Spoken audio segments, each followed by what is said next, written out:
once you drink, your mind isn't the same. I said, I'm going to stay home and I'm going to drink. I'm not going to drink and drive. Well, I did. And I don't remember the accident. I don't remember driving the car. And I never will. I never ever will. It's a blackout moment and I don't have it. Everyone else has seen it, read about it. I have no clue and it's embarrassing. And that's where the lesson came.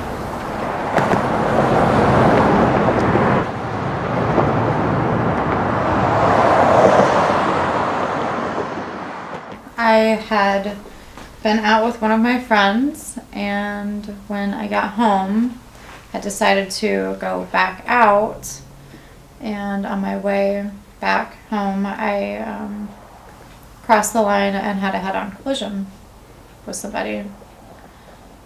Heavily intoxicated, shouldn't have been driving. It was probably about 1 in the morning. I don't know how fast I was going.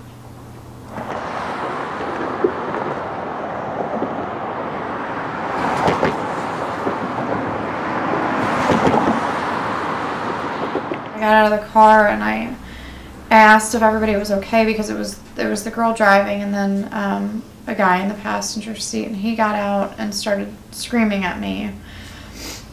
And I got scared and I ran.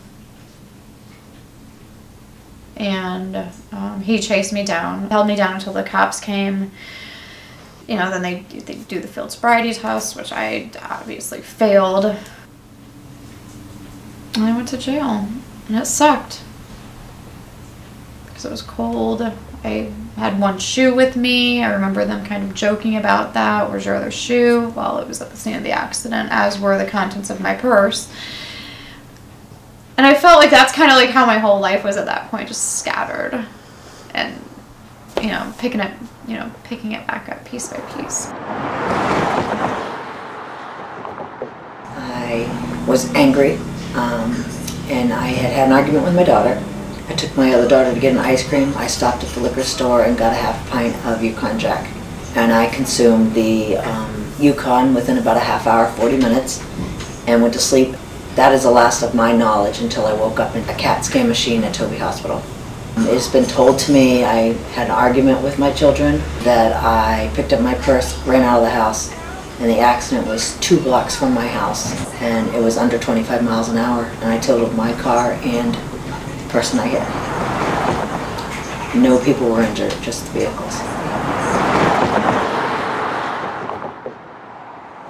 The fact that somebody else was involved and it wasn't just me really triggered in me a feeling of, if you don't stop now, you're going to kill somebody.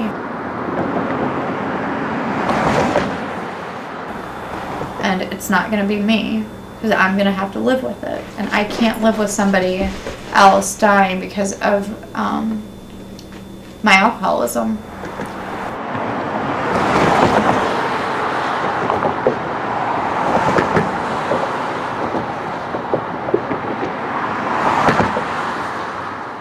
That $5 I spent sure did cost me a lot. It cost me a lot of self-worth, dignity.